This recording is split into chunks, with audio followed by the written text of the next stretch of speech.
Bom dia, alunos do terceiro ano de Sociologia, tudo bem? Estamos aqui mais uma vez para dar continuidade à disciplina de Sociologia. Quero dar boas-vindas aos novos alunos e também aos alunos antigos da escola também que sejam bem-vindos. Nossa disciplina é uma disciplina muito importante que tem como objetivo, trabalhar as questões sociais, de entender, de interpretar as questões sociais, as relações sociais, ou seja, toda uma sociedade, os seus problemas, os seus desafios, etc. Para isso, nós vamos dar já início na página 4 e 5 da apostila, que traz um conceito interessante, a ciência. A ciência tem o seu desenvolvimento no renascentismo. O que é esse período? Esse período foi quando a ciência dá os primeiros passos através de grandes pensadores, né? Então, dentro de um pensamento antropocêntrico, ou seja, antropos do grego é homem e o centro é homem.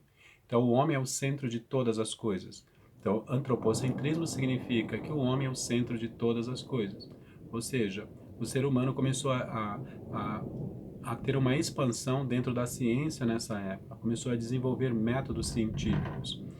E aí tornou-se um dos maiores conhecimentos, né? A ciência já estudada pelos seres humanos, ou seja, todas as explicações científicas. E em destaque a esse período, nós temos aí dois grandes físicos.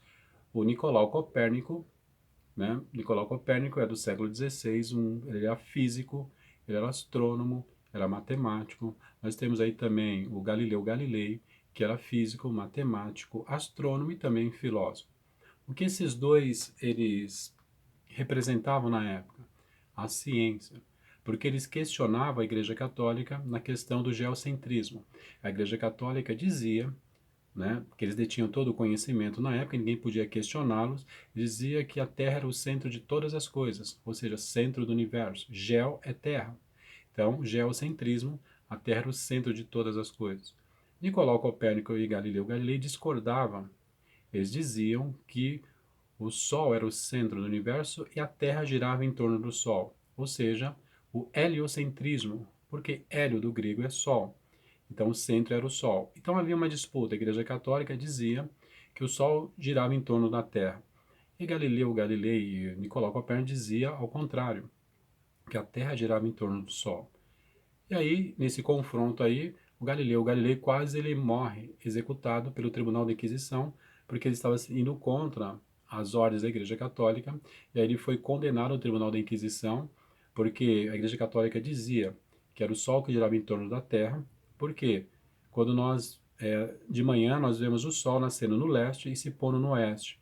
Parece que a Terra está parada e o Sol que está se movimentando. Então a Igreja Católica não queria ser questionada com relação ao que ela pensava.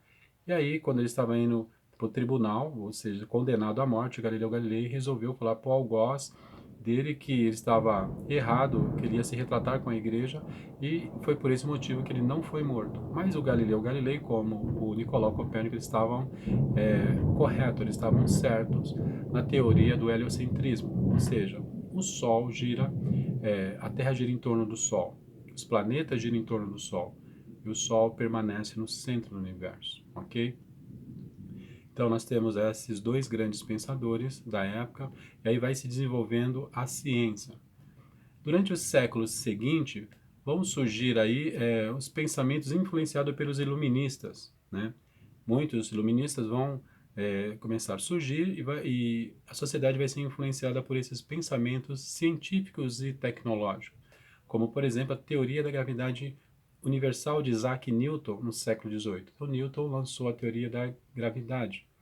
Vai surgir também o desenvolvimento da física como ciência. A física vai se tornar ciência. Vai surgir também grandes pensadores também, como Rousseau, como Locke, como Hobbes, são grandes pensadores da época também. Já em 1789 vai acontecer um grande fato histórico, a eclosão da Revolução Francesa, onde ali foi a ruptura, foi o marco de uma sociedade camponesa, de uma sociedade medieval para uma república. Então, nessa revolução, o clero foi eliminado, o rei, a rainha e a nobreza foram eliminados pelo o povo, ou seja, como eles cobravam muitos impostos dessas pessoas, as pessoas se revoltaram contra o rei, contra a rainha, e foram atrás deles, prenderam, foram na Bastilha, uma prisão do Estado, libertar os presos para ajudá-lo, e aí diz que a guilhotina não descansava de dia e de noite. Foram degolados todas essas pessoas que não trabalhavam e que eram sustentados pelo povo, como também o clero, que eram os religiosos da época. Então, isso chama-se Revolução Francesa. Isso foi um marco histórico dentro desse pensamento também social. E aí vai surgir um historiador do século XXI agora, chamado Eric Hobsbawm. Eric Hobsbawm, ele diz que a Revolução Francesa é o grande acontecimento que promoveu o preceito de que os homens nascem e permanecem livres e iguais em direito. Então essa foi a definição de Hobsbawm, o grande historiador Hobsbawm, sendo o primeiro gesto de ruptura da sociedade contra a monarquia e também fez a separação do Estado e da Igreja, porque o Estado e a Igreja eram unidos naquela época, mas através da Revolução Francesa houve uma separação entre Estado e Igreja.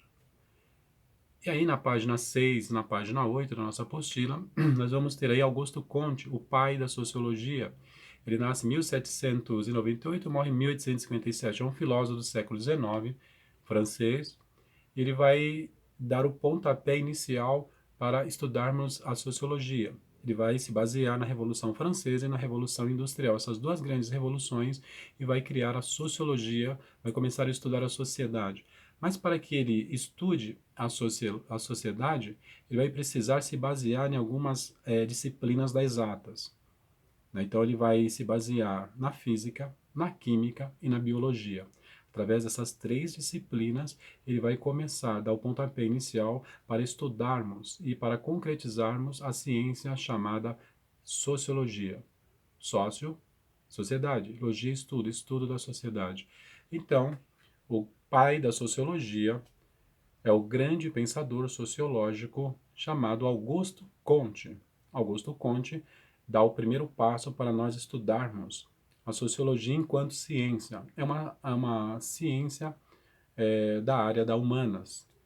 Então, nós aí, ao estudarmos a sociedade, nós estudarmos todos os contextos sociais, nós estamos se aprofundando no pensamento de Augusto Comte, ok?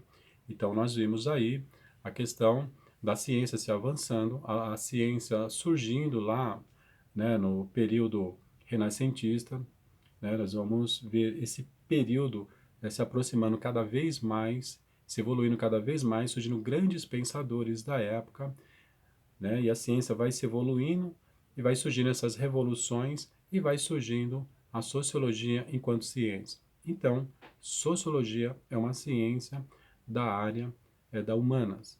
Foi baseada em algumas disciplinas da área das exatas, como a física, a química e a biologia. Então, Augusto Comte se utilizou dessas três disciplinas para criar a sociologia, ok?